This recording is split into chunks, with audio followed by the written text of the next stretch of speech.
There's a war being fought right now for the very soul of the American dream. Not with guns and tanks, but with all-cash offers and bidding wars. The battlefield isn't some far-off land. It's in your neighborhood, on your street, and a political bombshell just went off that could change the rules of the game forever. Let's get into what just happened, and more importantly, what it means for you. And then, bam! January 7, 2026. President Trump drops this absolute stunner on social media. A direct shot, right between the eyes of Wall Street. He's promising to slam the door on big corporations buying up the very houses that families are desperately trying to get. You better believe that statement sent shockwaves from the trading floors right to your front door.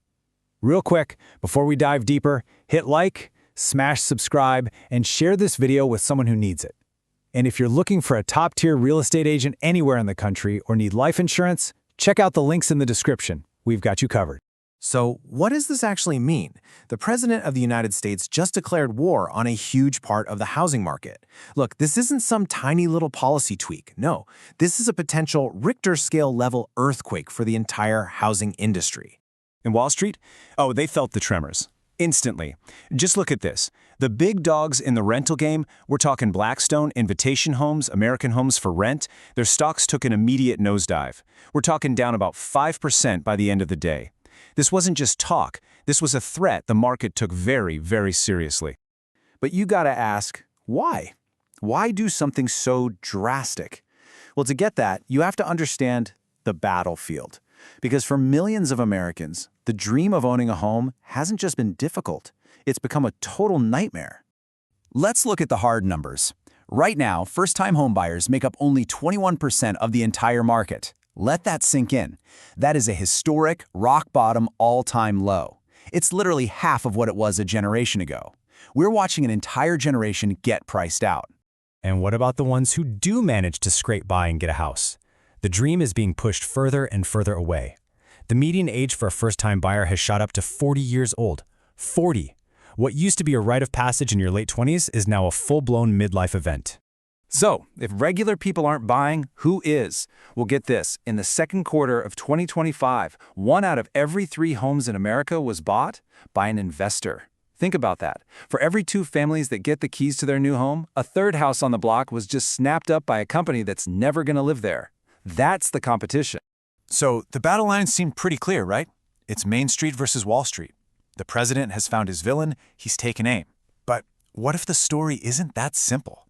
What if the real enemy isn't who you think it is?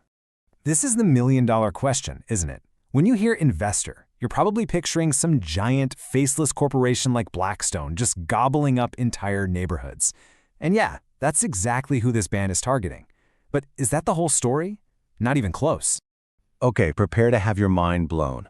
Look at this chart. You see that tiny little sliver right there? That's your mega investors, the big, scary Wall Street boogeymen. Now, look at that massive piece of the pie. The biggest group, by far, they're calling them mom-and-pop investors. Let's put a number on that tiny sliver.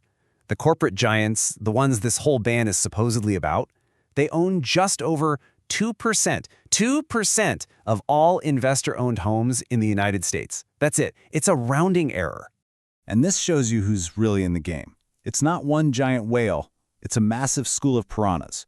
A whopping 90% of investor-owned homes are held by folks with 10 properties or fewer.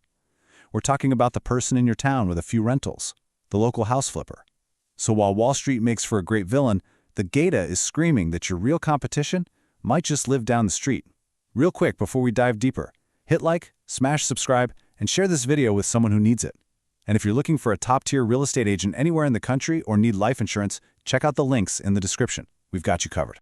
So knowing all that, you can imagine the reaction to the president's plan was an absolute firestorm. Everybody jumped in, experts, industry insiders, people on the street, and they are completely split. Is this a bold, necessary solution, or is it just a political head fake that completely misses the point?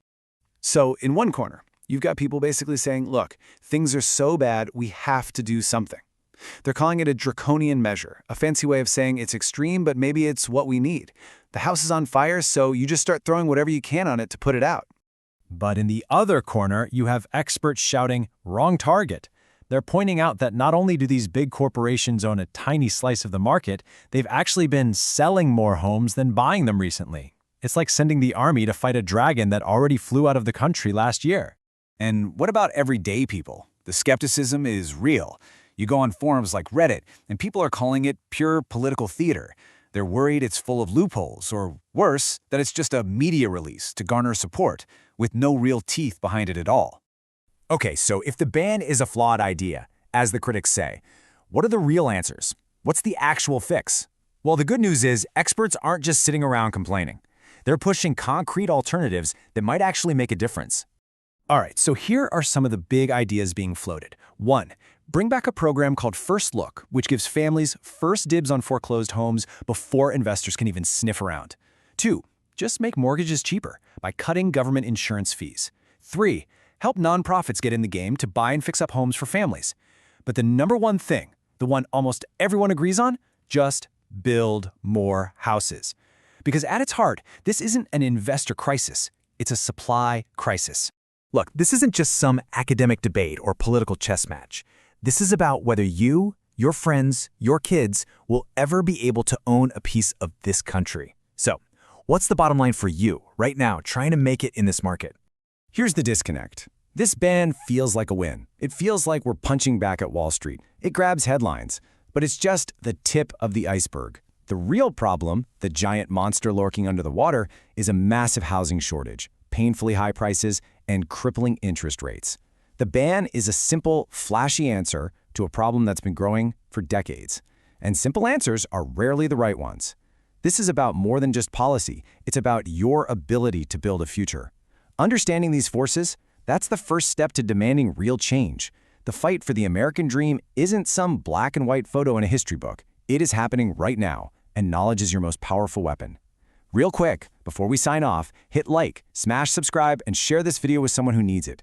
And if you're looking for a top-tier real estate agent anywhere in the country or need life insurance, check out the links in the description. We've got you covered.